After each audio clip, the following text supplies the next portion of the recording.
कौन सा है?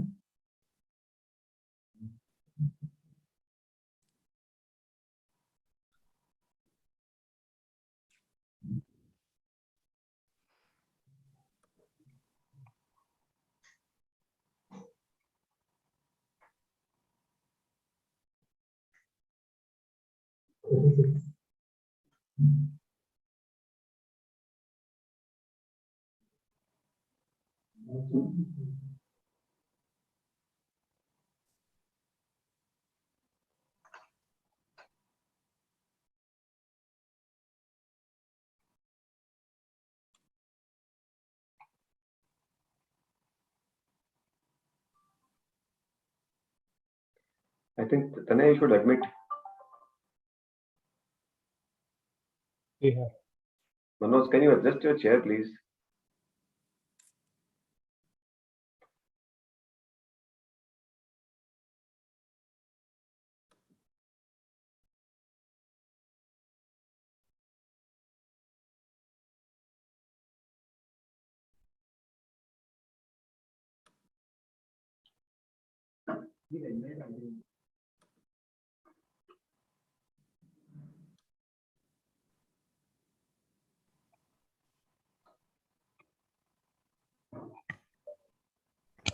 Very good afternoon and warm welcome to all the participants. We'll be starting the call in few minutes as we await few more participants to join in. So I request you to please wait with us. And thank you for joining this Carnelian Quarterly Catch Up call.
Shailesh, please start. Sure, Vikas. A very good afternoon and warm welcome to all the participants to this Carnelian Quarterly Catch Up with our founders. And I hope hope all of you are doing well, and hope all of you, all your family, all of you and your family members are doing well. You know, before I start, I would like to thank you for joining in this first session or first webinar of this calendar year, and I hope we will be able to add value to you, and so that we can have we can have a successful partnership going forward. Before I start, I would like to invite Ms. Swati Khemani to welcome all the participants on the call and share the journey of Carnelian so far, and then we'll proceed with the interaction with our founders. Swati, I'll just share the screen with you.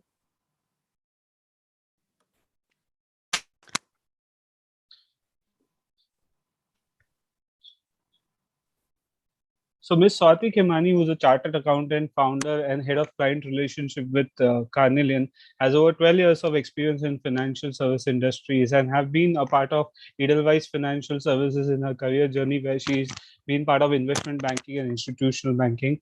She spent a great time in the financial service industry and has been mentoring a lot of new age companies in guiding in investment, and has got strong relationship across the investment fraternity and in financial relationship. So Swati, I welcome you on this call and I request you to take over the stage. Thank you, Shailesh. Good evening, everybody. And we welcome you to our Carnelian Quaterly Catch Up, which is an informal platform to connect all our partners and clients. I would like to begin by giving you all an update on Carnelian's 2.5 years journey. We started off in May 2019 when we launched our flagship fund, the Carnelian Capital Compounder Fund. The fund has delivered a 41% return post expenses in 2021, outperforming the benchmark by almost 14%. The fund has generated a CAGR of 27% return since inception in May 2019, outperforming by almost 10% annually post our costs. Then pandemic hit humanity adversely, but it created two structural opportunities for India. Sensing this early on, we connected the dots and captured this in a concentrated manner with the launch of the Carnelian Shift strategy in October 2020, wherein we invest 2/3 in manufacturing and 1/3 in IT. I can say that we had very few believers early on for this at the onset. I'm happy to share that this fund has returned 120% versus 57% of the index in the last 14 months and has been one of the best performing funds on the street as well. The most satisfying part for us has been that we have been able to generate significant outperformance by maintaining beta in the range of 0.8 for both our funds, thereby implying we took less risk and delivered more returns while maintaining the liquidity. Our monthly letters are also very well received by clients and the ecosystem.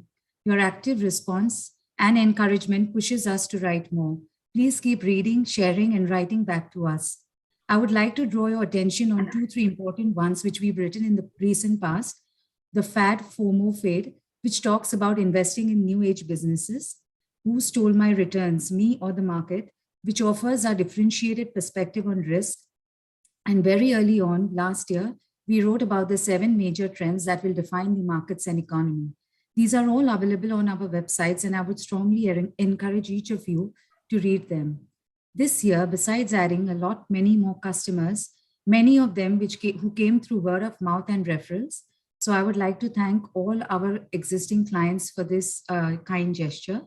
We also initiated the first of its kind, the digital account opening process in the industry.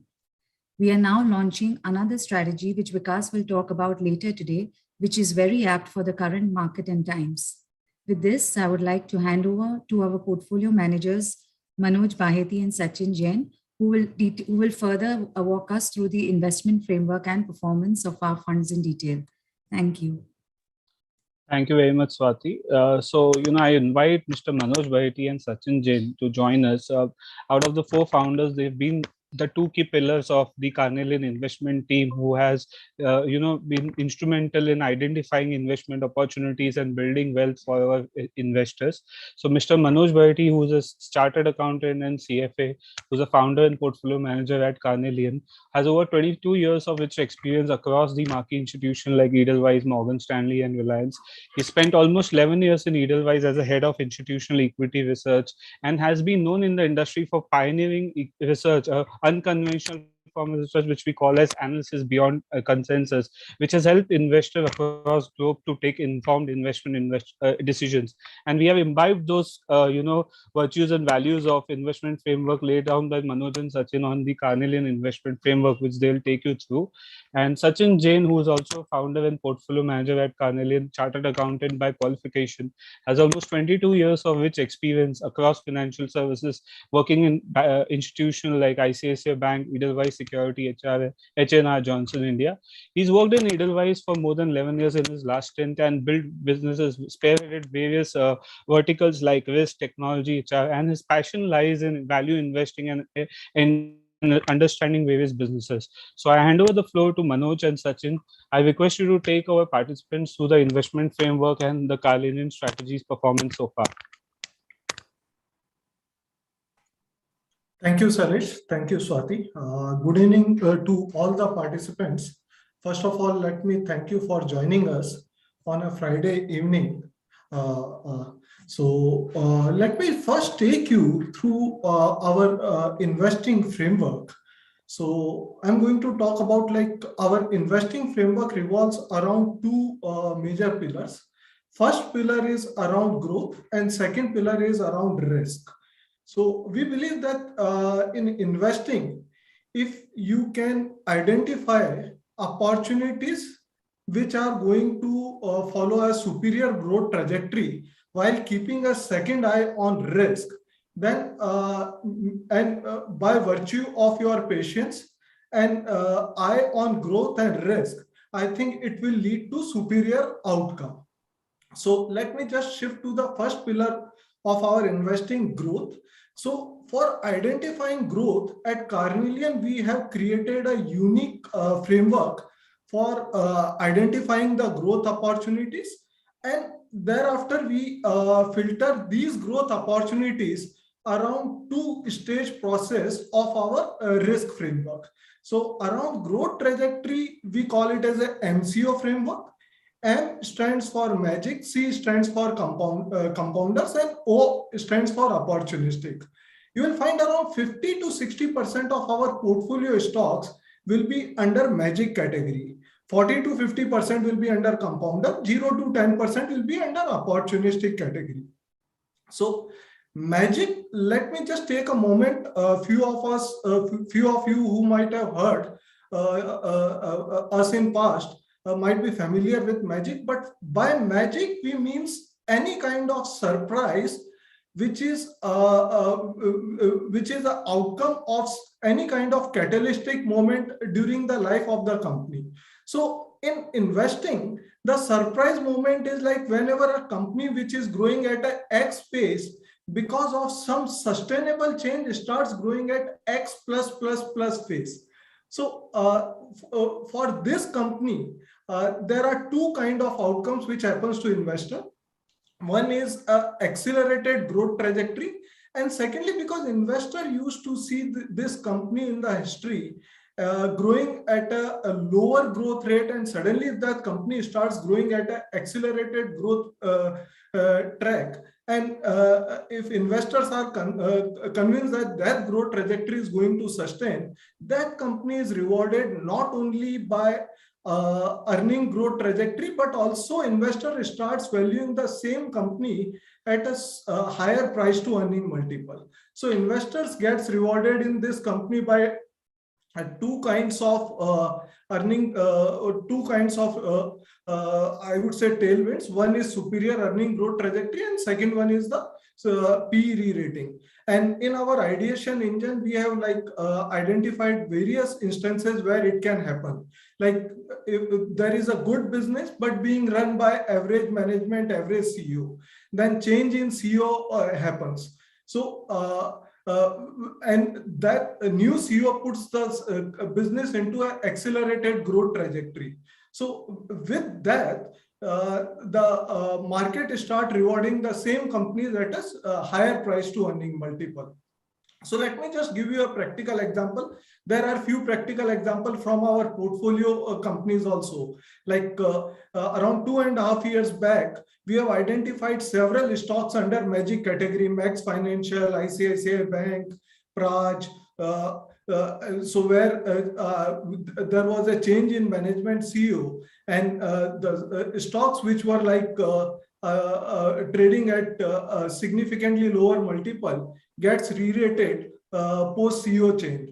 Also, there are various other instances like good management, good business, but industry is facing structural head. Like IT sector is one of the example. Like just a year back, the industry headwinds has turned into industry tailwinds, and the way the market has rewarded all IT stocks in 2013, chemical stock have faced these kind of change. And also there are businesses which undergo a huge capex cycle. When the capex cycle gets over, then business get a dual momentum. One is that capex cycle getting over, and secondly, they start getting the operating leverage also post capex cycle getting over. So these are like few of the instances where a company, the investors can get a dual benefit of a superior earning compounding and PE re-rating. Yeah, Salish, next slide, please. So in compounder basket, our endeavor is to find companies which can sustain their existing superior growth trajectory. Here we means the acceleration in earning may not happen. So even PE re-rating may not happen.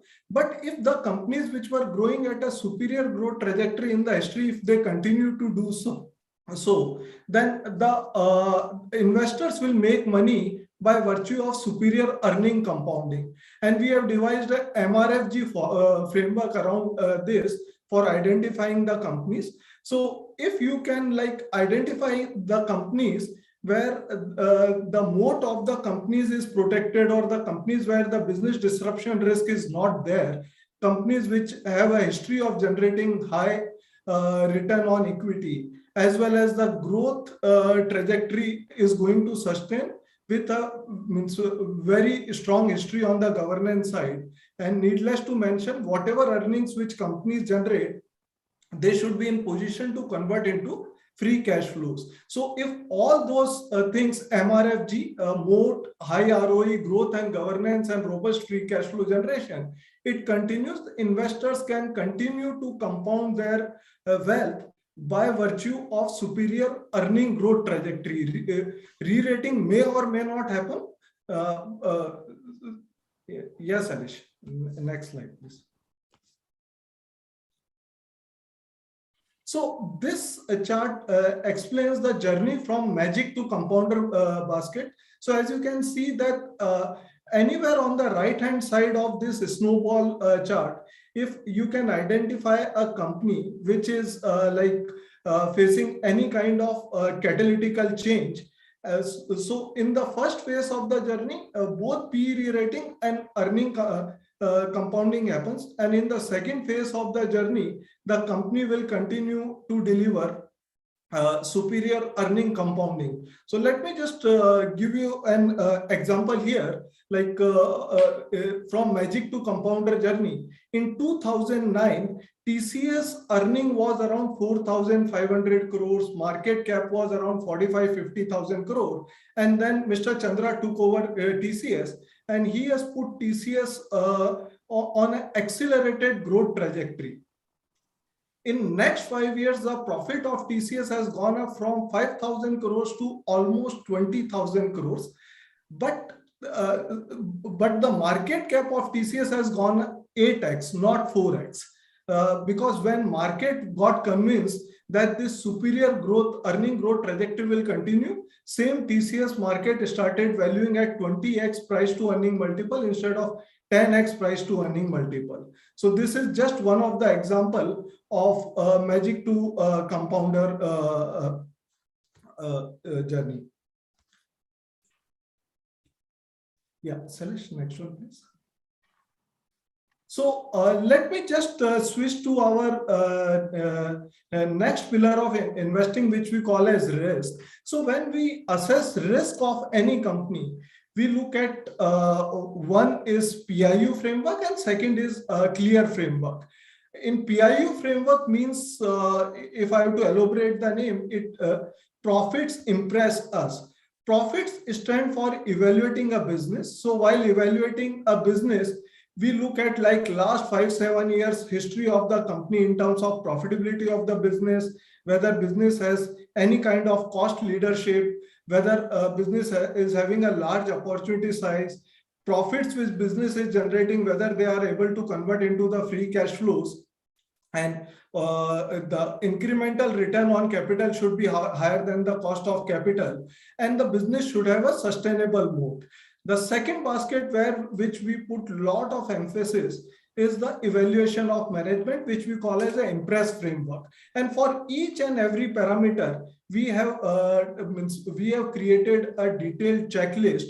Like when we check for integrity or governance of the management, or modesty and capability of the management, we have various qualitative and quantitative checks for each and every filters. And also we look for the management which is realistic but aggressive. So means we don't like management which give aggressive guidance, but their actual delivery falls short of their guidance. And also management should have a history of efficient capital allocator, and this is, I think, one of the most important aspect when you invest, that how capital allocation decision is being taken by the management. Also, they should have a skin in the game, and needless to mention that unless we find that the company has a strong governance and a risk management culture, we are not going to invest in that. Last but not least, we look at like various risk reward metrics, that what valuation the company is trading, what kind of business risk or balance sheet risks are there. So this is our first pillar where we evaluate various companies on risk framework, and we score all our portfolio companies under PIU framework. Yes, Harish, next one, please. The second one is the forensic filters, where we filter the companies in a two-step process. First one is we have created an automated template where if one puts the ticker of the company, the template will pull out last 10 years of the income statement, balance sheet, cash flows of the company, and do number of checks between P&L, balance sheet, cash flows, even related party transactions. And if there are any missing items, like quite often we will find that company's income statement is not talking to its cash flow statement or balance sheet statements, or the company is reporting X amount of profit, but a significant portion of that profit disappears even before lending to the balance sheet or post lending to the balance sheet.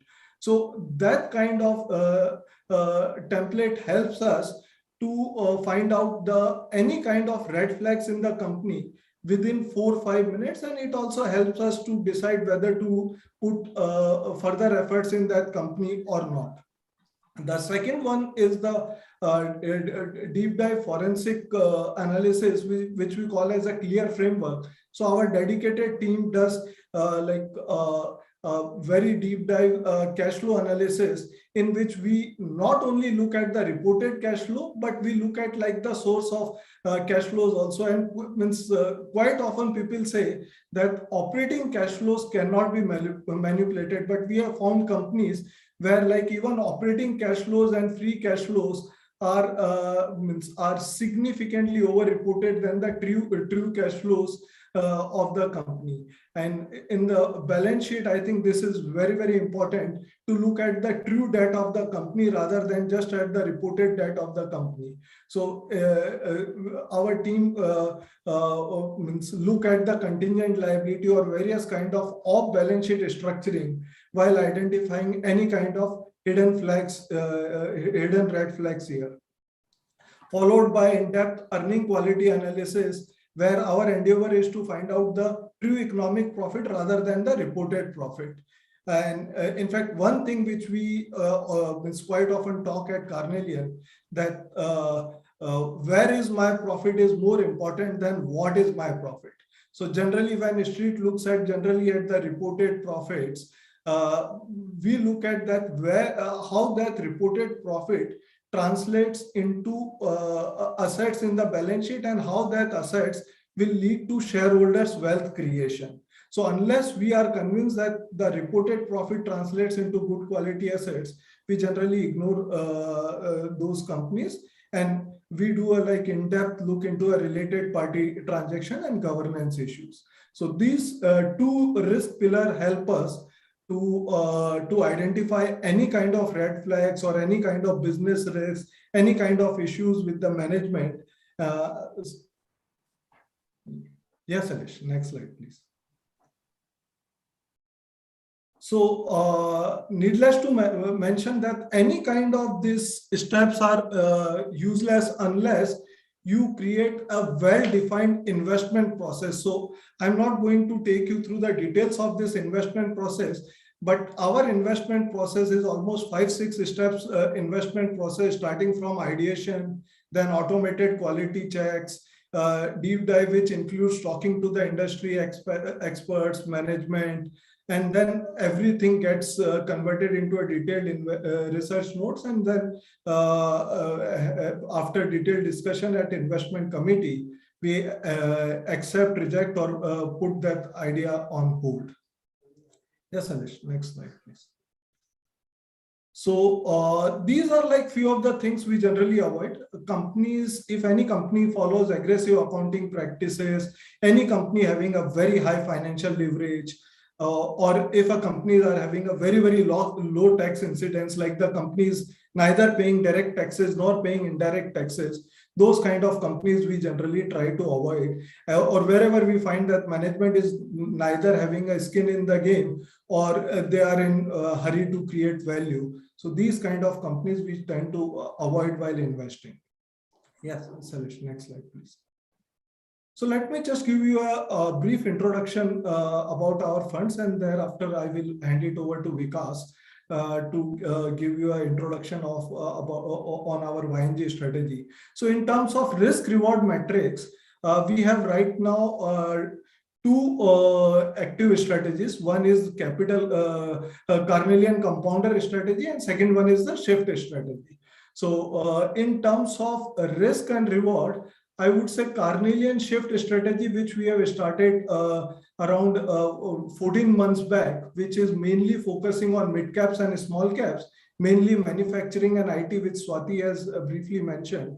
So this in terms of risk and return is on the top, followed by compounder strategy, which is means around 50% of portfolio stocks are large caps there. And it is a mix of compounder and magic.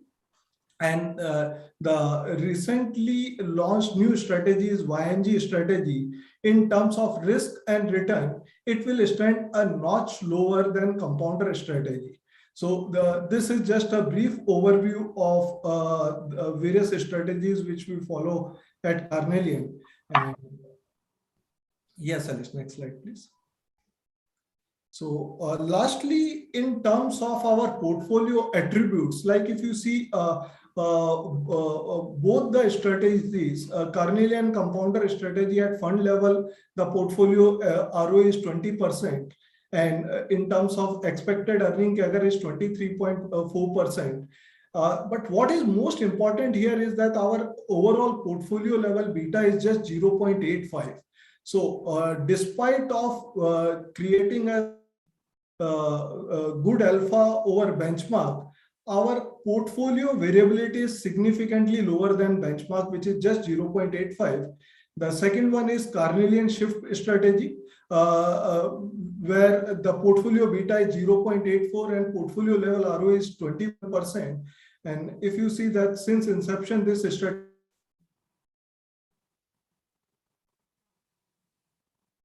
vis-a-vis BSE 500 benchmark of 44.3%. But that is also with beta of just 0.84. So with this, I will hand over to Vikas to take you through Carnelian YNG strategy. Thank you.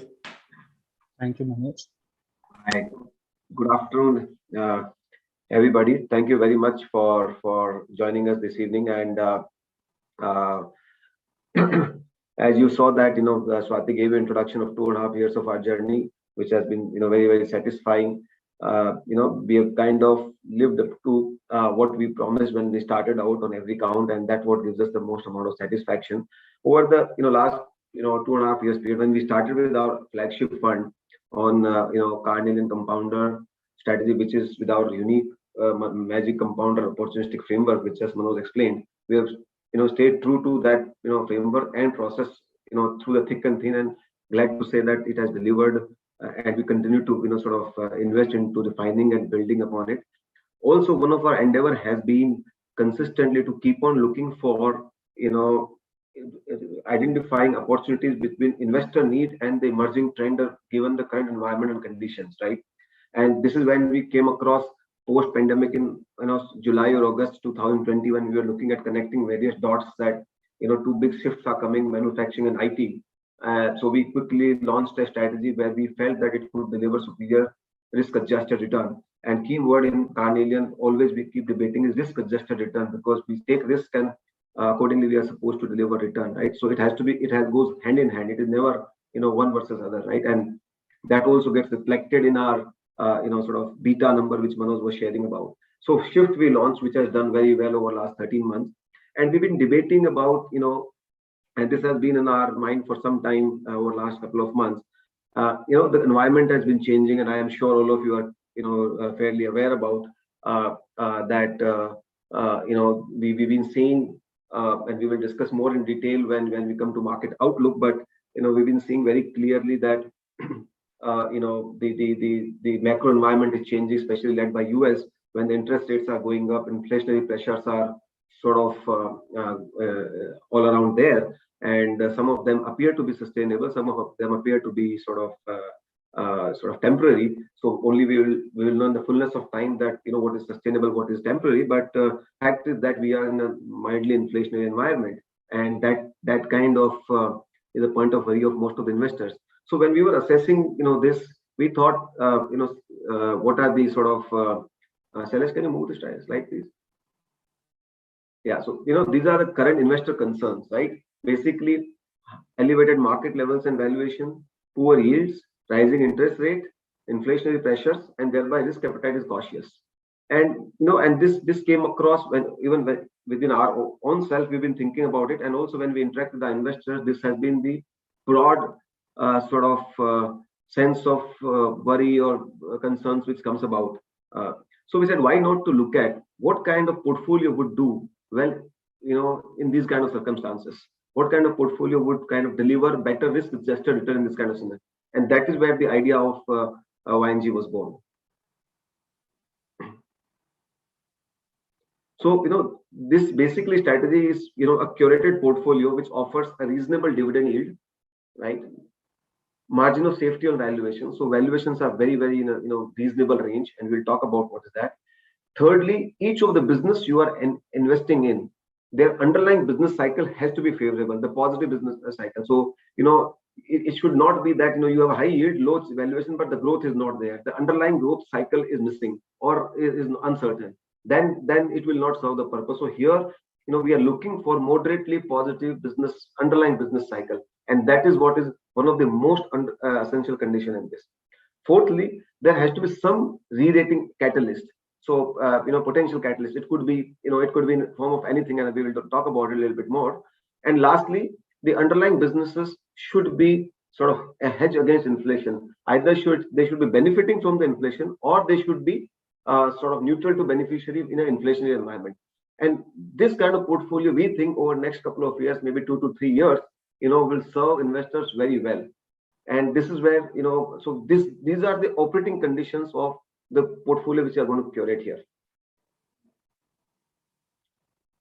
So what is this? What are the attributes? So this portfolio is basically diversified across industrials, across financials, across services. So this is not focused on a particular sector. It is a very well diversified portfolio, across all the sectors.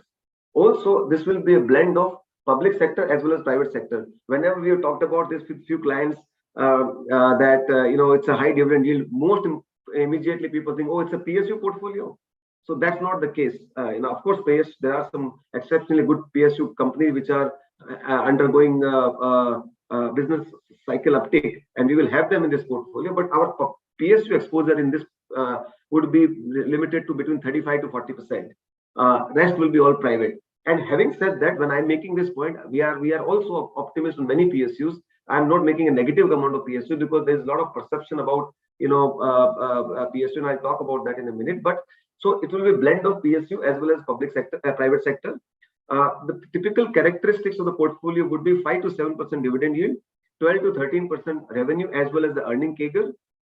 The price to earning ratio should be 10 to 12 times, and there should be free cash flow yield of 10 to 11 times, and potential catalyst. The catalyst could be in form of divestment, it could be a favorable business cycle, it could be a demerger kind of sort of situation. But at the same time, I must say that it's not that catalyst have to be there. If it is there, that's great, but we are not factoring in our investment return delivery hypothesis.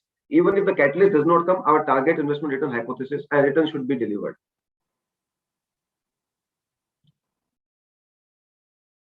Chalice, can you move, please?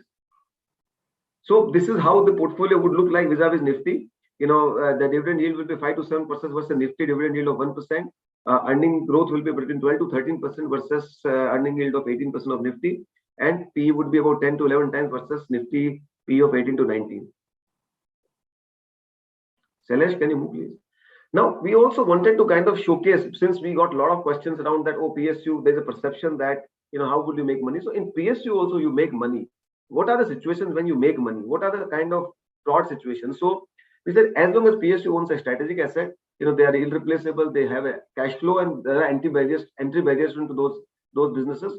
But more importantly, when you have these characteristics, along with the favorable business cycle, whenever there's a favorable business cycle, PSUs tend to deliver return, right? And this is also validated by some of the examples, some of the historical returns which you are kind of looking at. See, these are the returns. If you look at each of these companies, whenever there was a favorable business cycle in that period, they delivered, these are the CAGR returns. So between 16%, 30%, 25% CAGR. I remember SBI, the business cycle was favorable between 2003 to 8, delivered a return, 9 to 12, it delivered significant return. Even in the current cycle, it is delivering return, right? So whenever there's a positive underlying business cycle, it tends to deliver superior return. Of course, that is true even for the private sector as well. There's no question on that. But, the reason we wanted to show this just to mitigate people's perception that PSUs don't generate return. I mean, IGL kind of companies have been delivering superior return for last, almost 10 years, and which I think probably a private sector company also may not be delivering. So it's wrong to kind of just sort of not look at PSUs so there are PSUs, of course, you have to do your work on the business cycle, you have to do your work on the, entire setup of that, and that's how you have to look at it. So, and divestment, as and when it happens, I mean, so far we've had only 3 divestments, and we have seen after divestment, they kind of tend to deliver good return sustainably. But this is a very limited issue, so you can't really kind of make a very argument. But we all know that when divestment happens, a company goes into private sector, it tends to become a lot more efficient and thereby deliver good returns. So as and when that happens, that is additional kicker. But that we are not factoring in our expected returns. So this, and now let me give you some, So let me give you some example of basically so that, you get some examples from private sector, some examples from public sector, so that you know what I'm talking about. Let's say, in a private sector, let me take, this company called Indus Tower, right? The telecom tower company, it offers 8% dividend yield, 30%, ROE, growing well. I mean, so far it has not grown because last 8-10 years, if you see telecom sector, hardly any investments have happened, right? But now we all know that industry is consolidated, investment in telecom has picked up or is going to pick up or going to accelerate over the next 5-7 years. With the rollout of 5G, we will need many more towers than what we have had historically. In fact, day before yesterday, there was a news item that 8 lakh more towers will be rolled out currently there are only 5 lakhs. So 5 to 8 lakhs, so 13 lakhs tower will become from 5 to 13 lakhs over the next 5-7 years. So now the company which was so far in a non-growth path, will get into a growth path. And our hypothesis of earning of 10-12% is a very, very moderate hypothesis. In fact, we believe that this can surprise you on the positive side, right? Likewise, I think, if I were to give another example of, let's say, a public company, they're one of the refining company which has been, petroleum company which has been known for BPCL, and which is also selected for divestment. Now, this company makes 20% plus ROE, 5 to 6 times PE, 5 to 6% dividend yield. In fact, last year it was 10%, but on a normalized basis, it could be about 5%. But more importantly, we will not buy only because there's a dividend yield of 5-6%. More importantly, we are super bullish on the refining margin cycle. We think that refining margins which are right now in the range of 5-6% dollar. Last two quarters ago they were in the range of $1 to $2. We think that world over no new refining capacities is coming, and demand is of course going to go up. So you will see a shortage of refining capacity over next 2-3 years, and this refining margins can get into a range of about $12 to $15. As and when that happens, you can imagine what will happen to the profitability of the company. Thereby, dividend, in all PSUs, the 30% dividend payout ratio is there. So dividend payout will go up. And typically, whenever this kind of upcycle happens in earnings, I have always seen stocks getting re-rated. So this will be a re-rating catalyst whenever there's accelerated earning growth, right? So like this, we have curated a portfolio of across various industrials, financial services, and in fact, there is one large IT company which has dividend of 4%. Now, you all know our view on IT. We have expressed multiple times over, in media, in private, in our conversation, that we are super bullish on IT cycle, right? We think that it can grow between 15 to 18% over next 3, 4, 5 years. Now, in that cycle, if you get a 4% dividend yield company with that kind of underlying sort of growth, and we all know that what kind of cash conversion happens in IT companies, almost 100% of the profit gets converted into cash. So if you have that kind of cycle, then your risk to sort of generating return is very, very sort of low. So your risk adjusted return is far, far superior than what you otherwise would get. So it will be a very, very good combination of curated companies with this kind of characteristics. So what we are looking for here is about 5 to 6% dividend at a portfolio level from the dividend, and between 12 to 14% return from earning growth cycle. So combination of that, we think that this portfolio can deliver post tax between 13-14% return. That another way to think about this portfolio is you have a high yielding portfolio. So when we invest into InvITs, what do we do? InvITs, there are underlying assets and they are yielding returns, right? And there is a little bit of growth in the assets either through acquisition or building more assets, right? That is how so here instead of having a particular infrastructure asset, you have underlying businesses which are yielding and also growing. And to my mind, this is one of those portfolio where the risk reward is in your favor, and especially in an inflationary environment where all these companies which are having assets which are on the ground. With every inflationary environment, the value of the on the ground assets keeps on going up. The replacement cost keeps on going up, right? Thereby, earning power of your existing assets goes up. And this is the very, very important part, that in inflationary cycle, we think that over next couple of years, companies which have assets on the ground, and of course the business position has to be solid and the cycle has to be in your favor, they will tend to benefit a lot in this current environment. So this is a strategy we are Shailesh, can you? So this we are launching only for a period of 3 years, and we are seeing the way to think about it that and this will be about 12 to 15 stocks. So in that sense, it's a reasonably focused and concentrated strategy. And we derive huge amount of comfort on the valuation side. We will continue to do our forensic checks. We will not invest into companies unless we are satisfied about the quality of everything. So none of those will be compromised. Despite that, I think and we've been able to find those kind of companies, and we are quite confident of this strategy playing out. In fact, we have recommended some of our investors to kind of allocate returns money from their hybrid portfolio. So this is somewhere in between equity and debt kind of portfolio where you are getting some amount of yield, and in today's environment getting 5-6% yield is also kind of a decent number of service, and then you have a growth coming through. So we are quite confident of this strategy playing out. We will be happy to take questions on this from any of you. Yeah, so this is what on the YNG strategy. And maybe let me come to and Shailesh, you can stop this. Maybe let me come to our little bit of view on market. How should we think about it, market at this point in time?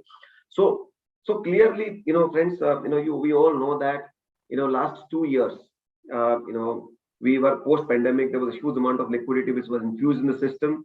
Interest rates came down. both of them, of course, helped a lot in terms of shooting up the valuations and turning around the business cycles. Both of them are kind of in some proportion, and one can argue what pace and what proportion, but are reversing. So what factors helped last 2 years won't help this 2 years. Probably to some extent they will become a bit of headwind. So if you look at last, especially last calendar year or last 2 calendar years, large part of the return was explained by more valuation re-rating, less by earning growth, right? Largely driven by the interest rates drop and liquidity. These two proportion will change in this year. So your return this year will be explained by largely earnings growth, because earning growth cycle has picked up in a very, very good and looks pretty robust and solid. But at the same time, because of those headwinds, you might see a bit of a de-rating instead of re-rating. So if, let's say, hypothetically speaking, if your earning growth is 20%, your de-rating, I don't know, that will be 5%, 10%, I have no idea, but that will eat into your earning sort of. So if our guidance to people is investors that this year we should keep our expectations very low.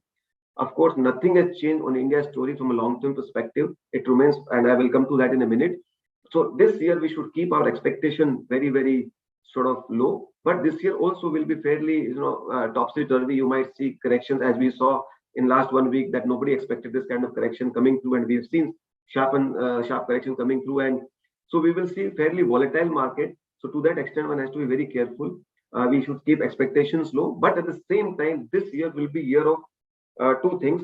One is building base of portfolio. Secondly, I think sector rotation. This year again, probably headline index might not give you return, but sector rotation would be fairly active. So that would be there. What sectors can do well? So last year, banking and financial services probably hardly participated. I think this time around, credit, we have already started picking up. We are seeing last 2 quarters how numbers are getting. I mean, we saw all the banks number delivering, including today Kotak delivered, ICICI Bank delivered super results.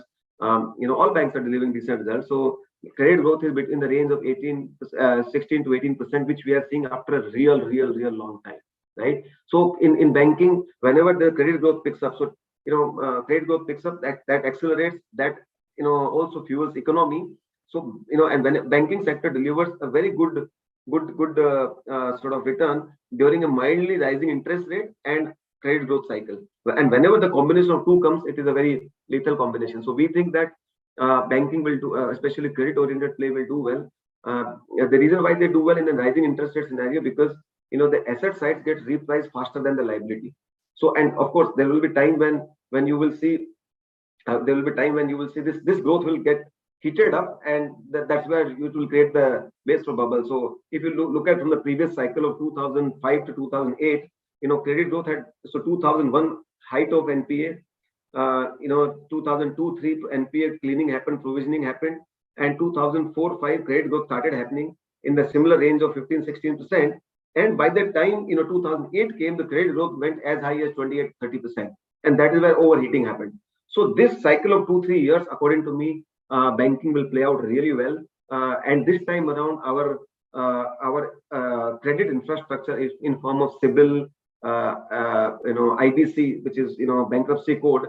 Because of both of these, the fraudulent or nature of the activity will be less, and less creditworthy borrowers will be avoided in the market, or they will be priced differently. So to that extent, our credit infrastructure is far more robust than it has ever been, and that gives us the confidence that the credit cost in the portfolio will be lower than it has ever been. So, but having said that, at least 2-3 years, we are looking for a very robust growth cycle in the banking sector, and that will have impact on, of course, on the rest part of the economy for sure. Other thing I think which according to us will continue to do well will be a manufacturing oriented play. We think that manufacturing is once in a 10-year kind of decadal opportunity. This has just begun. I can tell you that India is in such a sweet spot as far as the manufacturing activities are concerned. Of course, led by government's effort in form of PLI, but more importantly, also China Plus One. It is really playing out based on our interactions with corporates. every corporate is expanding. I mean, I don't know any corporate whose balance sheet is permitting and who has some decent business is not expanding. So they're expanding, they're building huge amount of sort of growth and in manufacturing, it is never, by the time you put up capacity, it takes time. So first phase was only using of unutilized capacity. Now it is going towards, towards expansion. And we are, after 10 years, we are beginning to see capital cycle picking up. So across the board in manufacturing, we will do well. Interesting part, very often people think that, what China plus one is very, very, big theme. Don't get mistaken with a short-term theme. It's a decadal theme. Probably what, happened in IT will happen here, in different form. But to give you some sense, Indian currency has, India, so the relevant one is that, of course, Indian competitiveness has improved. India's labor cost is 1/3 of China's labor cost. Our power costs are same. Our logistics costs are more or less, I mean, India is a little bit inefficient, but it is getting better, but it's not a lot. More importantly, I think, reliability on China factor has gone down. So everybody is looking to diversify away to reliable source if something were to go wrong with China. And lastly, China also is rebalancing their economy because of the environmental issues and a lot of other, issues that they are kind of pushing away some of the industry which they don't want. And so natural thing is that India is getting big beneficiary of that. And another important thing which has happened, which I think most people, sort of don't notice, Chinese currency has appreciated vis-a-vis Indian currency by 15% in last 12 to 18 months. Now, can you imagine this is such kind of advantage in favor of Indian players? 15% is a very big currency advantage, right? Now, this, of course, is an additional advantage which right now Indian players are getting in form of competitiveness vis-a-vis China. So this will allow us to build an ecosystem of Indian manufacturing. I mean, I don't see a different. I mean, if I were to talk 5 years down the line, I think we will have a global scale capacities. We already have in some sectors, but global scale capacities across most sectors, which India never imagined, which India never saw. So I think this is a very big change. So we continue to remain bullish, and this year again, you might see some sort of in the drawdowns and in market volatility, great ideas. We had a sort of we had a company called Laurus Laboratories in our portfolio. Recently, it's slipped significantly because of drop in the short-term demand. We don't get worried about that. It dropped from the peak 30%, but we are kind of still holding on. In fact, we are very, very positive also. These kind of opportunities would come. If I have money, I would buy more. So my point is that this year will give you many such opportunities as long as the company is good, management is good, business model, you have fairly good, robust idea. So manufacturing will do well. IT sector, we are quite positive. Demand environment is, any company's commentary you hear, only commentary when you hear is that demand environment is very, very, very robust. And, of course, in 1 or 2 quarters, they have to manage attrition and, so a lot of people are getting trained. Every large company is training, freshers and, lakhs and lakhs of freshers are being hired and being trained for the new capability. And, so in few quarters, according to us, that will be sort of fine. And we have always seen historically also, whenever this kind of demand cycle picks up, initially there's attrition and then it settles down.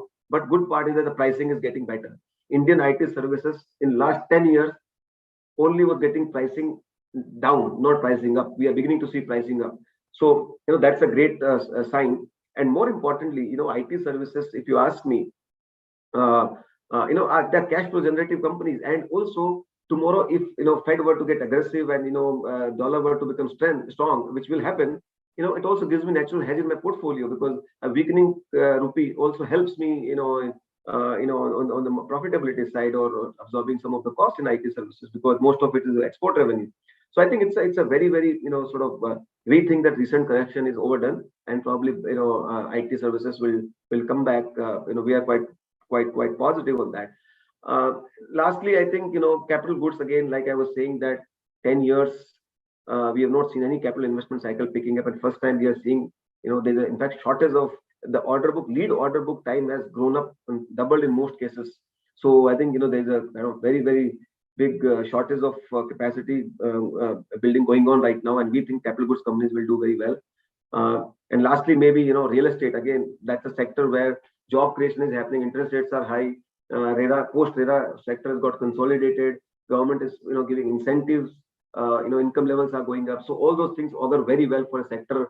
Re-rating. We think that again it's a decadal opportunity. So you will get whenever these kind of big opportunities are. The reason why I'm telling you that if you are convinced about the sustainability of a long-term opportunity, you don't get shaken up when things go bad. You say either I will buy more or I will stay put. And this conviction comes only when you can look the opportunity slightly beyond and have a faith in it. And of course, you can have faith only through if you understand it well, right? If you don't understand it well, you will first sign of negative news, you will start panicking, and that is to me the key of this. And that's the reason I'm telling you that if you have a larger perspective about some of these big opportunity and structural trend which India is witnessing, I think you will stay put. And we are, like I said, firmly, of the view that India is in a far more better position than ever it has been. Lastly, I think, I'm sure this question would come, but I will take it up. That what will happen if the Fed tapering happens, and what will be the impact of in India? Our view has been that last time when the Fed tapering started, interest rate started in 2013, India was running big twin deficit, fiscal deficit as well as current account deficit, and our current account deficit was $80 billion. It was one of the largest current account deficit India had that point in time, right? No country, no emerging market can handle twin deficit, right? And what do I mean by that? So government of India needed money because of it was a fiscal deficit, so it needed money. Economy was slowing, so the tax collection was slow. Fed was pulling out money, but India has current account deficit, meaning India needed more dollar and Fed was pulling. So Fed is pulling and India needed more dollar. So in fact, you are compounding the position, and that's the reason we saw Indian rupee depreciating by 20% and interest rates going up by almost 2-3%. This time around, it's very different. Why it is very different? Our current account deficit is no more threatening. In fact, it keeps on right now. Some time ago we had zero. Right now again it's minorly negative. But I think it keeps changing. But structurally speaking, what we spoke about, IT services exports are going to go from $150 billion to $300 billion over the next 4 or 5 years. Because of our manufacturing, import substitution and exports, we will generate additional, 50, 60 or 70. That number we'll only know in the fullness of time. But $1 billion of additional forex, right? If you look at combination of this, we will have, annually in 5 years' time, $150 billion of additional forex. Our current account deficit has been $30 billion historically, which is now close to zero. We will turn into positive. So we don't need dollar today. So even if Fed withdraws, we don't need dollar. And if we don't need dollar, our ability of government, so then fiscal deficit can be handled.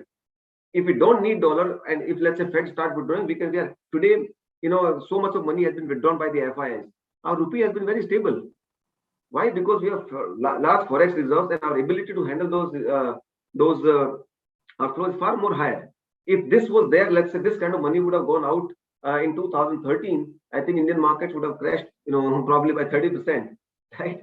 So India is, I think, in a very, very solid position. And I'm not saying market will not be volatile. We are part of the integrated global economy, so market will be volatile when things sort of change. In the US, when rates get raised up and interest rates, liquidity gets withdrawn, we will have a short term, but it will not derail India's story. India's story will remain intact. Your manufacturing cannot be derailed. IT services can't be derailed.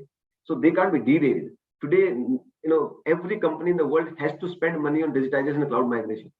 Which are the company which does this work? Only Indian companies. Who can change this trend? In my opinion, nobody can change.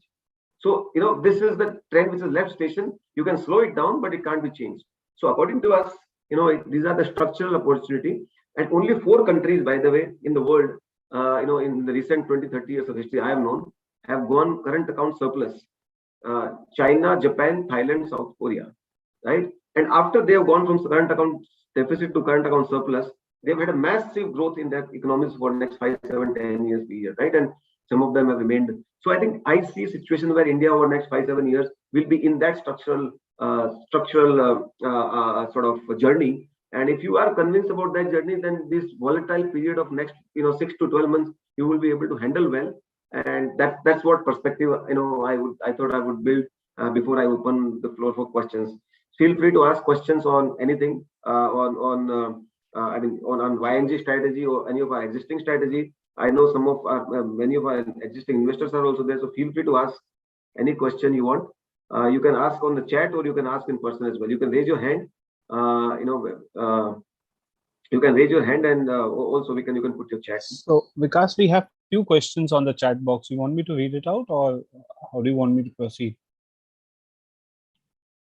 Sure. So while people raise hand, I'm happy to take the questions from. Yeah. So I see 2-3 questions. You spoke about the manufacturing sector, and we have one success story which we were early identifiers of manufacturing trend and the IT trend. So with sticking to manufacturing, current inflationary situation, and a company like Praj, which I think we identified at a very early stage. And so the question is here from Ketan is on specifically he's asked related to Praj, but I will also want you to answer on manufacturing, though you covered at length. What do you see the impact of this whole inflationary environment on manufacturing? Though we know that manufacturing is going to set to double in coming years as per the numbers which are projected, and how do you see it impacting a company like Praj or companies in that space? So I think manufacturing in general, like I've told, and it's once in a decadal opportunity, it will do well. Now, good part is that inflation is not local to India. If it was inflation local to India, then there's a problem. But if this inflation is common across, then I think the competitiveness remains same. So to that extent, I think so. Whenever if any inflation is coming because of a local supply chain issue, then there's a challenge. So I don't see, our cost competitiveness or anything getting impacted because of that. In fact, in some cases, it helps India. Where like our power cost, by the way, are coming down.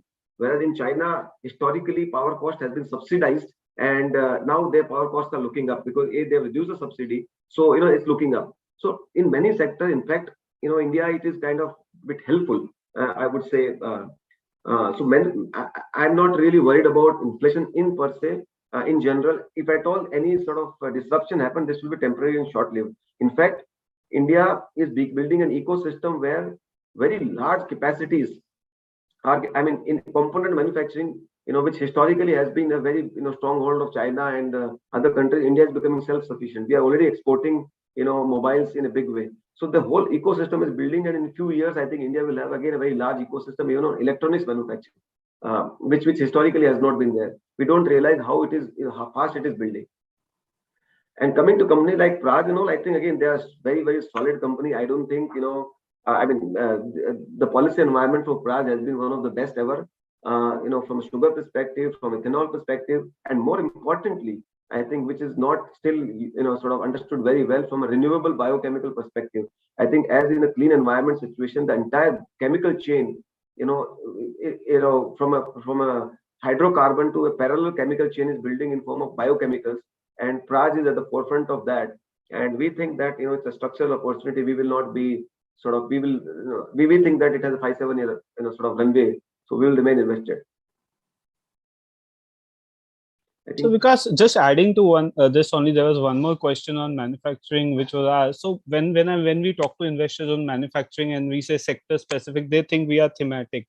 But when we look at manufacturing, it is very broad based and diversified. So if you can give some ideas, and a lot of people have asked the questions on that. Yes, good question. So manufacturing, I think, is not, the reason why we generally use manufacturing, because it's very broad based, but it's fairly, actually broad based. It's right starts from textile to auto. I mean, where generally some sector where export is right now very well placed is, you are in, of course, in chemicals, APIs, auto components, textiles, capital goods. I mean, these are the very obvious sector which comes in right now in mind. But mind you, as we speak, newer and newer sectors are developing, which we could not even think before. India could never, imagine that, we can have capability in those. Plastic molding, we are picking up really well, and partly both import substitution and export. Both I am saying, toy manufacturing, by the way, in India is picking up really well. Which has been a stronghold of China. Now we are tiny. We are not even a speck. So can this industry grow in India at 50% over the next 10 years? Answer is yes, and maybe more. I mean, it's a because we are tiny speck, we are nothing. And as this ecosystem builds, same way happening in the component manufacturing across the board. So many component manufacturers are coming, and once that ecosystem gets built, many more sectors and segments will come. India started beginning exporting mattresses, which could ever, at least I could never imagine that, can you export mattress, can you export pipe? All those things are also beginning to happen. So India will witness a very widespread manufacturing boom. Thanks. Now moving to technology sector, another sector which, like you spoke about sector rotation, and last year I think again we had this advantage of identifying technology. Post this, we saw the shift and we entered. Now technology has corrected, and there is some effect I think of global. Yeah, I spoke about it. I'll read that question. yeah, that's I why I think I was just spoke about putting. Just technology give at a length. view on that, and then we'll move on. No, so I spoke about technology at length, so I don't want to repeat that. Yes. So the next question. So that was one question on technology. So I'll just take the next question then. Another question is oil has started to its upward journey from Ketan again, and it says many are expecting to reach 120. How do you see the impact of the oil, and do you see any impact on the existing? In fact, you spoke about the refining margins going up. So if you can put a light, how even YNG I think will benefit a lot out of that. What companies we are talking about underlying businesses. So do you see any impact of this oil prices and inflation So on the economy? Yeah, sorry. oil is, of course, a genuine concern, but I don't see a situation where oil going to $120. But I'm no expert. It can happen. We all have to kind of see. The reason why I don't see is that because there are a lot of marginal capacity which come sort of into play, and at the same time there are parallel technologies which are sort of coming about, whether it is EV or whether it is so. In the shorter term, of course, oil prices can remain elevated. Demand will not get converted easily into any alternative source, but sustainably I don't think it can remain. But again, I am no expert on oil. Our current base case is that oil will remain in and around 80, and and if it escalates from there, I think we have to worry about it for sure. We have to keep sort of our eyes and ears open. Currently we have spoken to many experts on the oil. I think broadly expectation is not to go towards 100 range, but like I said, every expert can be wrong. We have to every day look at the data and keep planning around that. Next question is And from Akshay. What is the view on political impact of PSU stocks? Anything on that you would want to share? so again, I think we have seen PSUs going. I mean, we have seen politics of course plays a role, so there's no doubt on that. Good part is that in this sort of dispensation, PSUs have been given fairly good amount of free hand. Earlier, in most of the banks, there was intervention which has stopped. Most PSUs are being, we kind of interact with a lot of PSUs as well as the government. I think very, very free hand has been given. Even accountability has started being, sort of demanded by the government. And the government says that now, basically, in fact, recently, there was, finance minister had a meeting with, various heads of, PSUs were saying that, you need to start delivering returns. So I think first stage was to kind of stop intervention and then start accountability and create an enabling environment. So I think that's happening, and also government is preparing it for divestment. So many companies are being prepared. So in that sense, I think things are looking good. But if tomorrow something were government were to change, in 2024, of course, one has to be ready with all kind of implications. But I think I personally feel it's 3 years away, or at least the strategy which we are into, our life. I mean, we are looking at only for 3 years perspective. Next question is from Anurag. He says IPO market has been very buoyant in 2021. Can we expect a similar trend in 2022 as well? I don't think so. I think a lot of IPO market was froth in my opinion, and I have been on media also saying many times from my previous experience as an investment banker as well, that I have seen in every cycle there's a series of IPO comes in which, if you look at 5 years down the line, 10 years down the line, they don't exist. So many companies today in 2007-8 period, many construction companies went, power companies went public. Today they don't exist. In 2000, many tech companies went public. They don't exist. So I think same thing will happen in this cycle as well. Many companies using the frothy market or buoyant market has taken advantage of that, and that's where I believe people need to be very, very, very, very cautious. What kind of companies they invest into, what valuation they invest into. We have already seen some of those frothy valuations getting corrected. They would further correct. I don't think it is sustainable. But markets can be can do this for longer than what you can expect. So but we would want to keep our decision our discipline intact. We would not get carried away. We will not act out of our FOMO. I know there is a lot of FOMO in the investing community.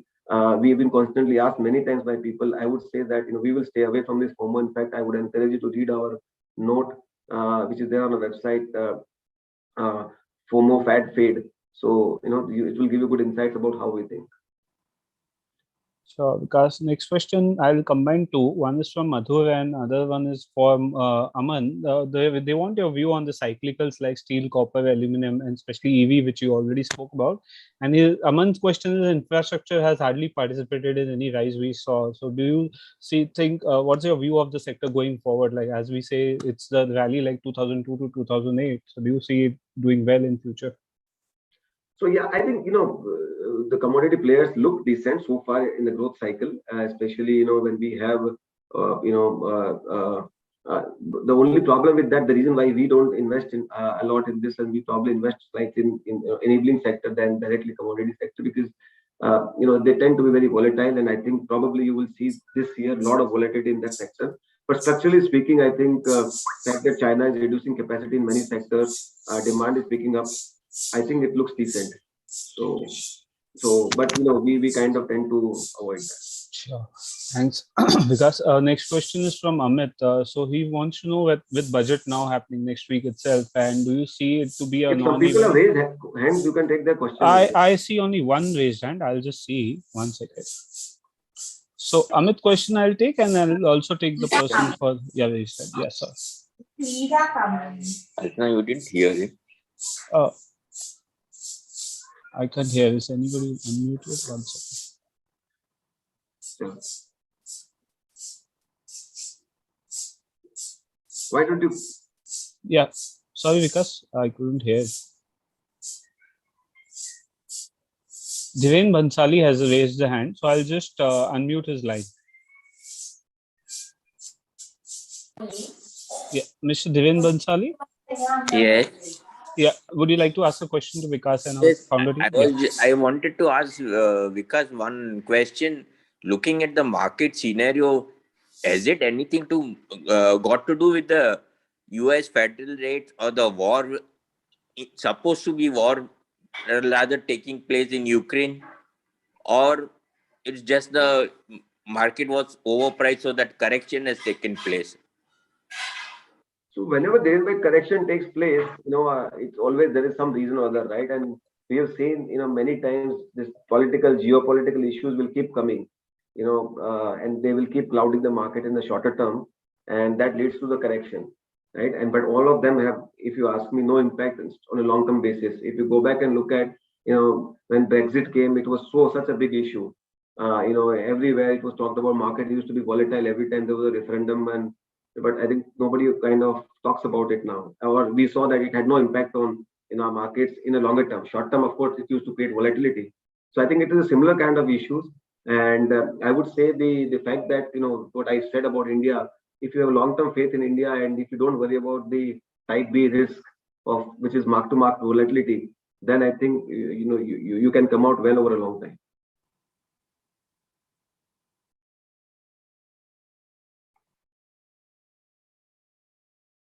Shailesh, who else has a question on the? I think there are 2-3 raised hands.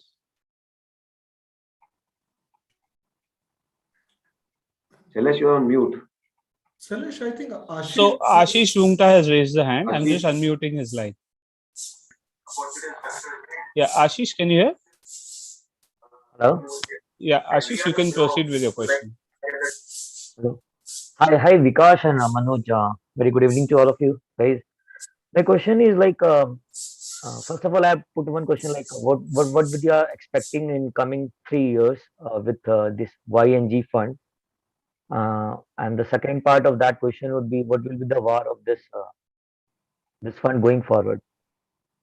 So it's a good question. I think so. Like I was saying in the presentation, that YNG strategy is slightly more defensive strategy. So one is that here 5 to 6% dividend yield is what we're expecting, and combined with 12 to 15% earning growth. So if you combine that and make it a little bit conservative, I think probably one should expect between 15 to 16% kind of annual return, and over a 3-year period, you can sort of on a compounded basis make between 50 to 60% return. That's possible, but again, we are not sort of, this is just a estimate, because we are not supposed to sort of give a broader sort of assurance or guidance or whatever. So this is just how one should take make their own judgment on that. Value at risk, there are two ways to think about it. On a 3-year period, if I get 15% dividend, to some extent, like if I were to compare this with any sort of protected product, which is, let's say somebody were to do a 3-year product, you will be protected by the 15% dividend yield itself, right? So if I were to look at on a 3-year basis, I would not assign more than 10% as a value at risk. But on an annual basis, market volatility can be anything. We would assume that it should be slightly lesser than the market. The beta would be, I think, probably slightly lesser than the market point, again 0.9, 0.91 types, or maybe a little lesser than that. So to that extent, it should be less, but you should not assume that if market falls, this stock will not fall. The only thing we are saying that here you are, to some extent, if you take a 3-year view, you are protected by the dividend yield. And based on our work and our deep understanding of each of the company which we are investing, we are kind of positive about earning cycle and business cycle of these companies. And whenever earning cycle or business cycle of those companies tend to be positive, you don't you come out well. So that's our thought process.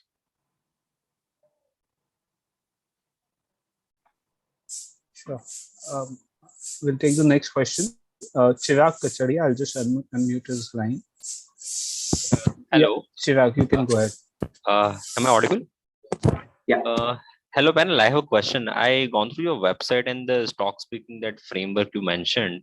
So considering all this and the sectors which are going to you bullish going forward, so like in those sectors, the corporate governance and integrity issues are very high. If you see, so will it not be a very limited stocks universe will be there, and how you see the stock universe going forward? Because day by day on corporate governance and integrity sides, the good governance is issue in India. So for the decadal point of view, how you see the stock universe? Will it be reduced or increase? So again, there are two ways I can address this. One is that I must tell you that in India, contrary to whatever people have said, governance issues are getting better day by day. Okay, they are far better than what they were 10 years ago, even much better than what they were 20 years ago. For the two reasons.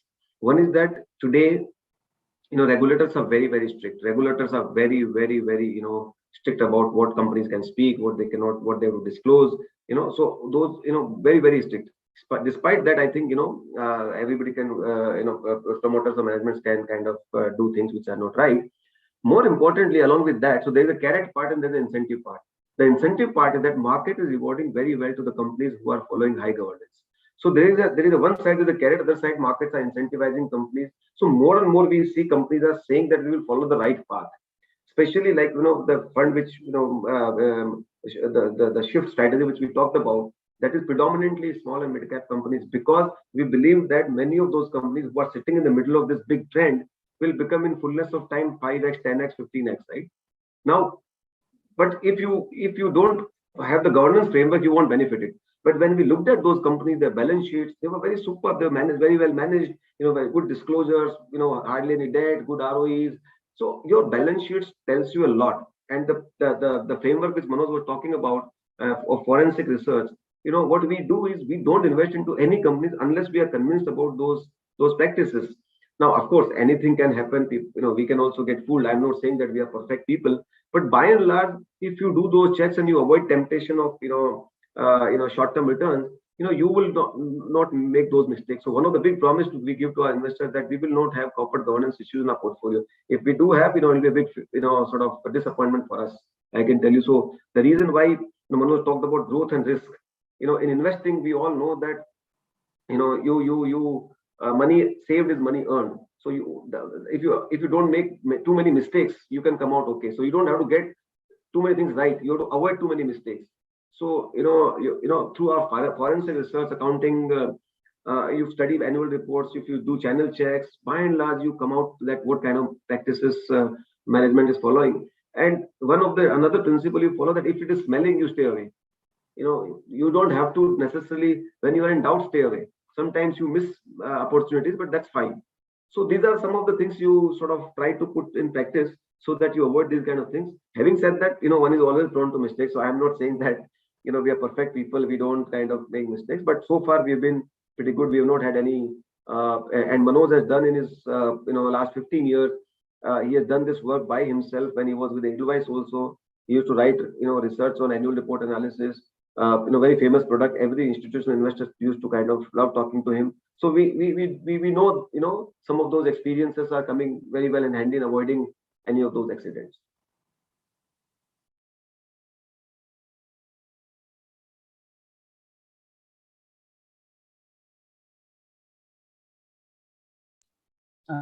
I would request participants to raise hands if they wish to ask question to Vikas. There's a question: if you give some light on the exit strategy you apply on portfolio stock, especially when the valuations have run up substantially. So I think it's a very good question, and so broadly speaking, typically we have a few times when we exit. So one, of course, when we realize that our initial original hypothesis has gone wrong, right? We made mistake, and so first rule is when you realize you made a mistake, you correct that mistake without worrying about the implication. So that is one. Secondly, when we believe that what hypothesis we invested for, there has been a material change in that hypothesis.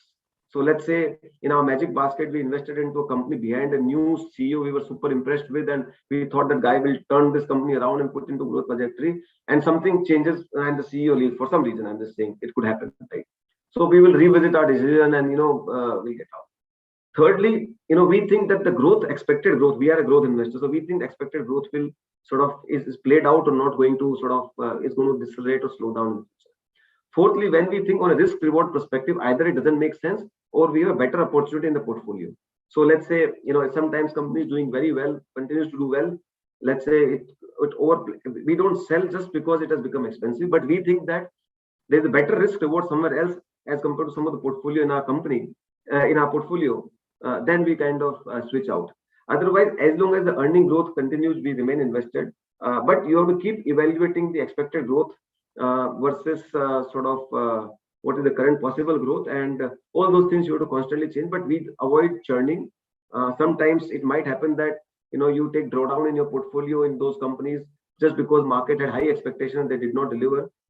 We will sit through those drawdowns because every great company which has delivered 20-30% CAGR return over 20-year period have had drawdowns of 30%, 40%, 50%, right? So we would rather sit on the drawdown as long as business and management is solid. So this is broadly how we think.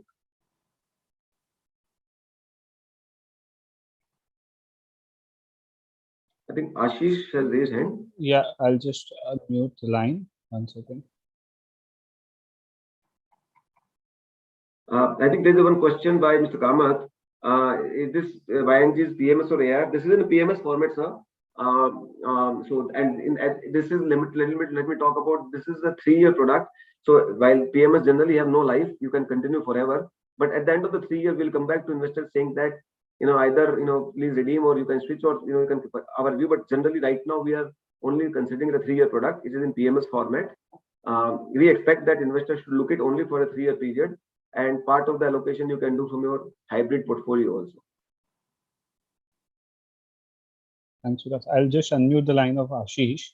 Ashish, you can ask your question. Vikas, there is a 2 aspect of mine looking into the compounder and the shift strategy.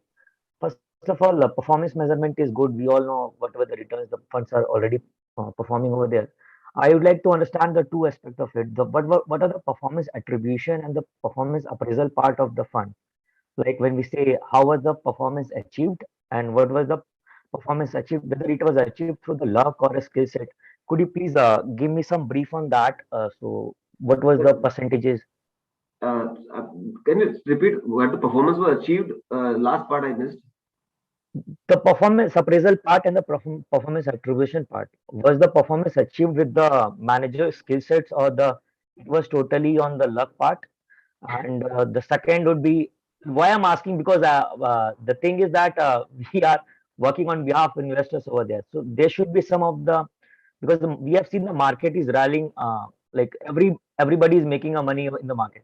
So I want to understand what was the actual contribution of fund manager while achieving those returns.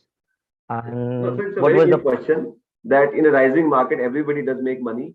If you ask me in last 1 year, 2 years, you could have bought anything and you could have kind of looked like a star. So I think, there are 2 things I would want you to pay a little bit of attention when you say that.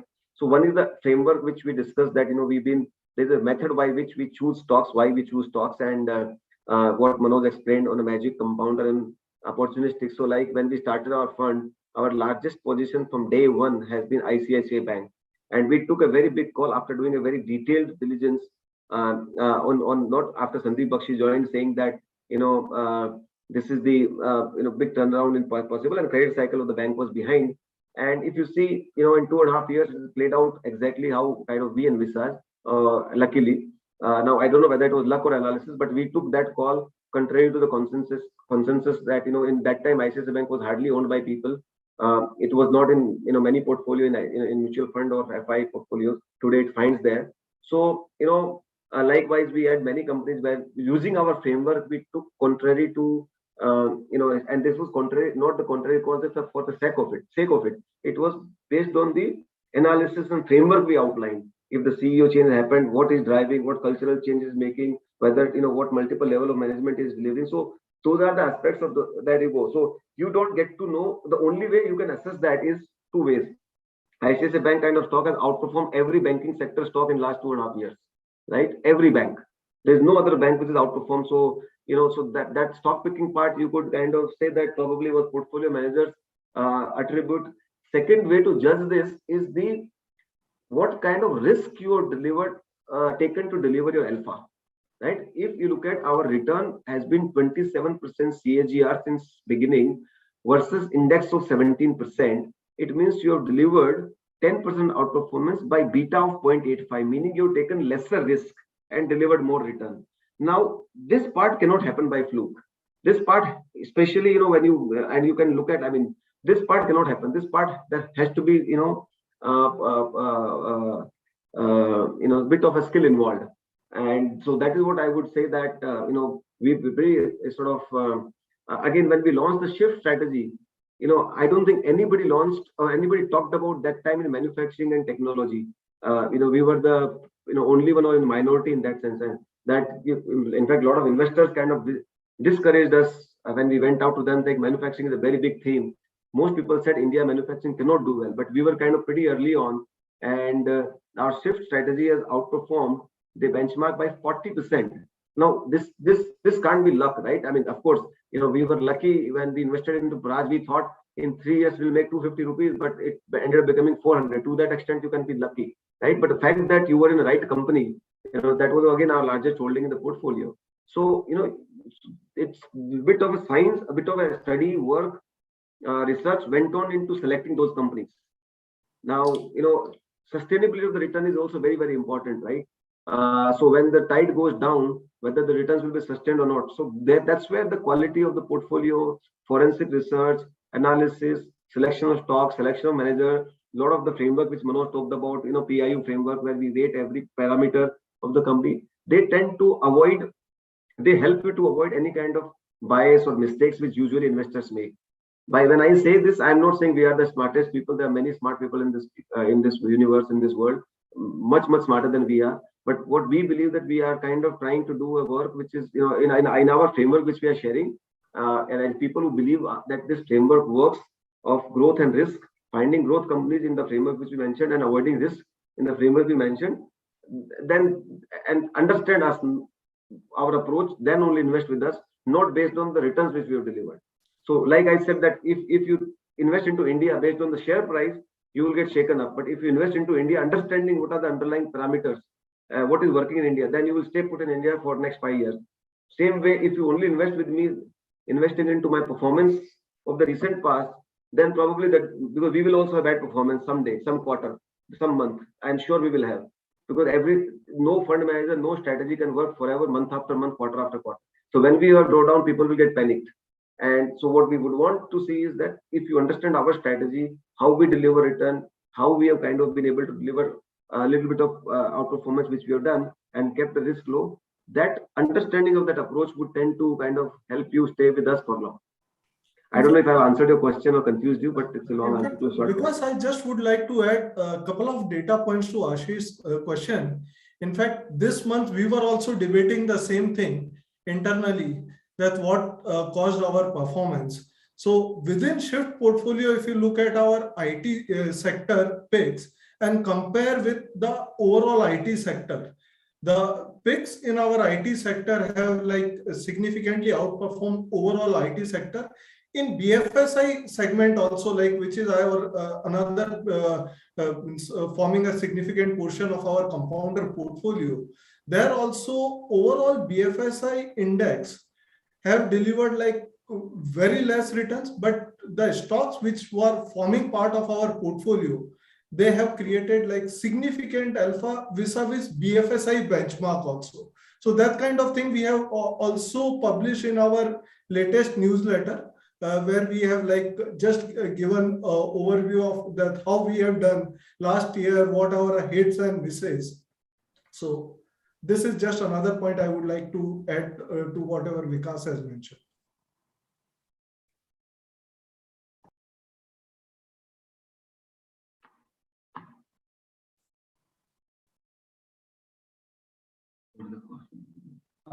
I think his hand is still raised. No, he's put down. Because there's one question with respect to ING. It says PSU stocks are not known as growth stock. They always move in band. Hence, can we say that this is a part of defensive strategy to invest in 35 to 40% good PSUs?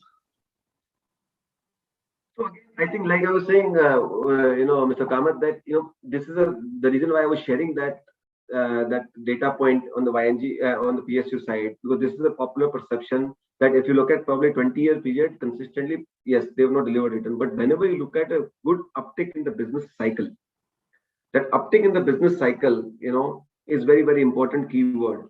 So if let's say refining margins of BPCL goes up from $5 to $12, $15, it is impossible that it does not deliver the return. It has to happen because earning market is slave of earning growth, right? Now everything else remaining same. If valuation at $5 is 5, well, at $12 also there is high profitability. So the valuation will be 5 plus something. It could be 5.5 times or it could be 6 times, but it cannot be 4.5 times.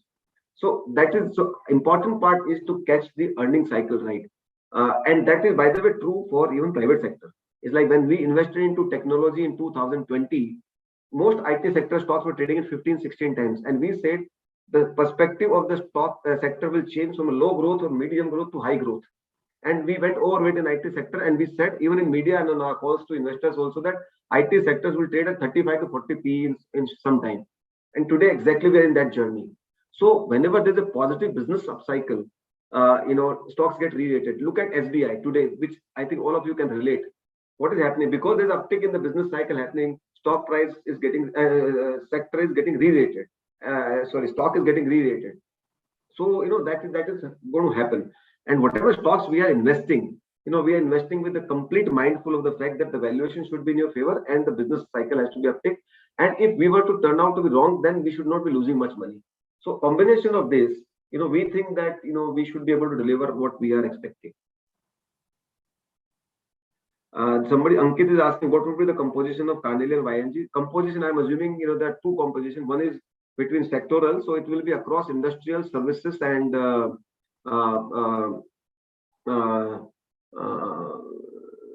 it will be very broad based, basically, and financials. So it will be broad based across all sector. It will not be focused on a particular. And I think our sectoral cap usually we have is of 25-30% that will remain. I don't think we will have a particular sector heavy kind of strategy in this. In terms of PSU and private, I said that currently we are thinking anywhere between 35 to 40%. So 1/3 into PSU, 2/3 into private sector, and within private sector also, I think some very, very solid company which we are seeing. So I think this is going to be the competition, and they will be largely, I think, more tilted towards large caps, but there could be some mid caps as well.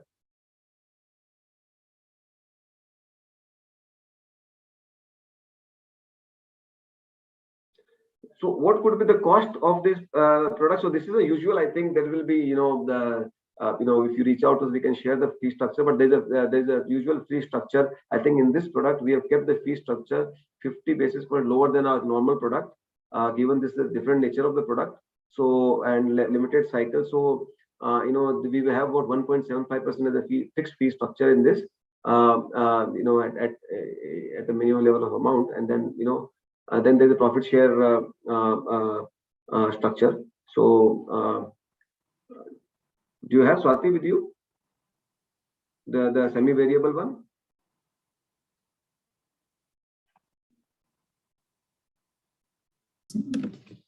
And so on the profit share, it is on the semi-variable one, it's fixed fee of 1%, and a 15% sharing after a 8% hurdle. And on the fully variable structure, we have 20% on sharing, no fixed fee. Cool. Another question, I think, can you give me an example of some investment calls which went wrong, contrary to your expectation, and how did you react? So yes, we have had few sort of calls in the past where we have, when we realized that we like early on, we bought a real estate company, part of a large group, and we were very impressed by we were not impressed by the group overall, but we were very impressed by the CEO of that company. And we thought she will kind of turn it around, and she was doing very well, in first whatever, but 6 months down the line she left, and we were kind of very, very disappointed. Fortunately, it was a very small position for us. We were just building. We were not very sure, so we were just building. Typically, we don't take 2% position. Typically, we take 3 to 5% position, but there we were not very sure, so we said let's build slowly.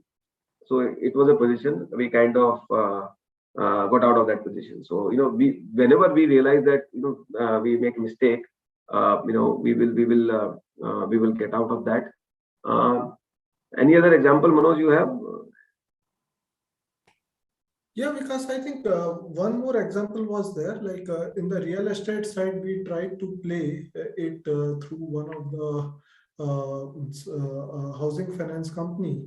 But because of last 1.5 year, 2 years lockdown, the collection efficiency of that company was, so the stock has not done that well, but I think the things are coming back. In fact, in the auto side also, few of the company, because of the semiconductor issues, despite of like all those things in favor, last 1 year, like one of our auto companies has like underperformed, but with this issue getting over, it has come back. So I think these two other names are there, which has not performed in line with the market. Yeah, so I would say they were, not mistakes. Mistakes are different. So we would say not played out as per our this thing, and we are continuing those positions. Yeah. So, I wouldn't call them as a mistake, but I would call them that it did not play out as we expected. And, we still think that, they are good investment sort of ideas, and the delay will be, of course, has caused the impact on our performance in this period. Otherwise, it would have been better.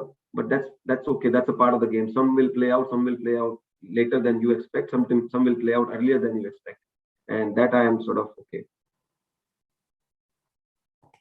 I think Ankit is asking, maybe I'll repeat quickly. How would it be hybrid if you can again give a short brief about what you missed that part? So it's hybrid because we are talking about dividend yield of 5 to 6% and earning growth about 12 to 15%. So to that extent, you have a very good sort of balance of risk where you have good cash flow coming every year, and the appreciation will come from the growth part. That's how we are saying. Typically, how it happens, let's say in InvIT also, where you have a hybrid return, you get fixed cash flow coming through you, and then over, as the more and more projects come into InvIT, your growth part comes in, and then you would benefit from that. So this is slightly better than that, I would say. That's how we call it hybrid.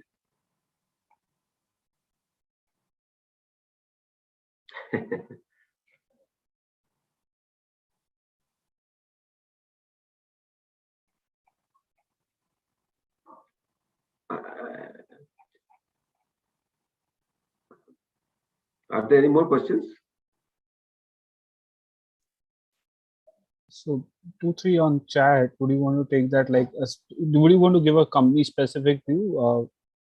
I think I would avoid. I mean, there's a question on what are the view on companies like the merger of M&M, Reliance. Hemant is asking on ITC. So I think they would happen someday, but we have no idea when and how. So I mean, I don't know what's demerged in M&M, but Reliance possible. ITC I don't think can ever happen. But there are no sort of special insight I have on that. If they happen, they will create value. If they don't happen, I think that's fine. So companies have to be kind of looked at differently. Ankit has raised hand. You want to kind of take that question? Unmute Ankit.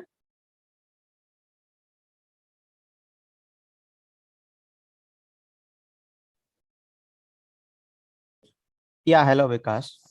Okay. Hello. Yeah.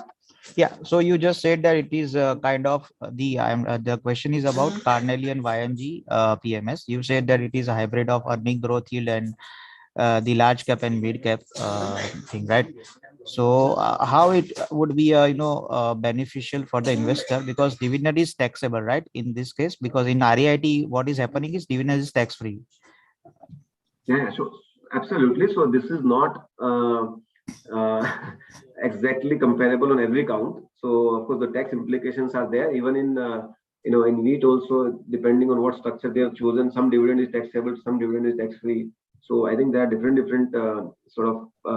I think incrementally you'll have more and more dividend only taxable. I think except some legacy structures where the dividend was made exempt. I think so, but don't say this is an exact comparable. Just tax is payable on this, but our sense is that post-tax also, you can achieve, because of dividend, there is a tax of, depending on what slab you are, there's high tax. There's no doubt nobody can do anything about it. But I think post-tax also, 13%, 13.5% return is possible. Even if I take on 5%, 42% tax, still you get 3% dividend post-tax, and about add that to about 12% or 11 to 12% on growth or post-tax return, because their only long-term capital gain will be 10%. So I think you should be able to achieve post-tax about 13-14%. Okay, great. Thank you very much. There's one more question. Would you be investing, so from Shankar, would you be investing in pre-IPO stage like a PE, or so that the fund delivers a very strong multiple on listing, as the investors do not usually get a chance to invest in pre-IPO, hence you would want some update from idea from you on that. So we don't invest in this fund, any of the pre-IPO. We would be probably launching soon a fund, an AIF. The minimum ticket size would be 1 crore, but in that we will be investing, into pre-IPO and unlisted companies a little bit. So that as and when we launch in next, 1 month or so, we should be sort of coming back to you. But we will do that soon.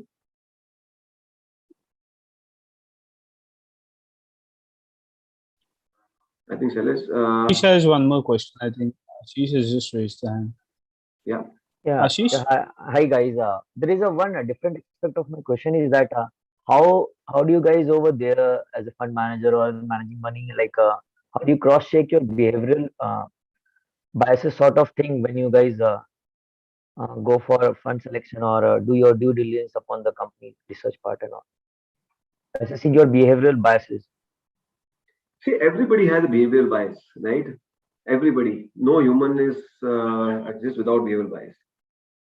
Only thing is that as long as you are aware about your bias and keep fighting throughout, that is where I think the key victory lies. So all of us have key biases, and within our team we keep debating, and like if let's say Manoj has a value bias, right? So we keep whenever something like this comes, it's a natural value stock, he will get affiliated to that, and we know that.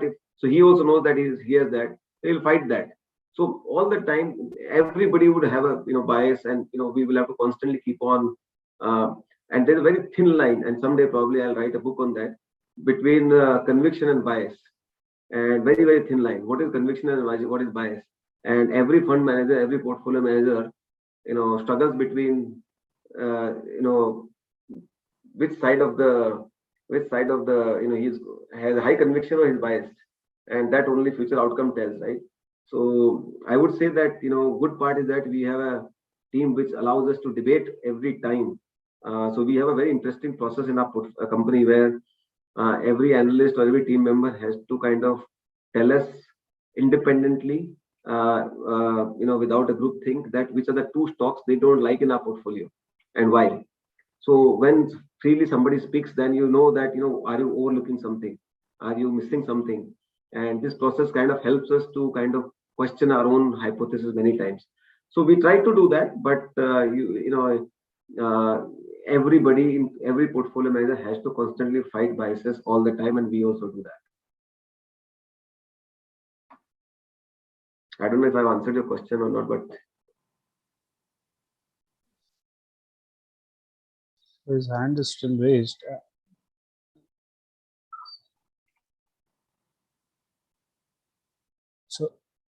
Okay, are there any other questions, or because shall we like? Yes, I think we are way past our time, so I think Yes. we should thank everybody. Yes. Again, thank you very much for your valuable time. I think if there's any more question, feel free to reach out to us. Remain engaged with us. We will keep coming back to you. And if there are any suggestions, observation, please feel free to write to us. If you don't, if you have even a something which we think we should improve, please share your views. We'll always be welcoming your views. So thank you very much. Thank you very much. Thank you.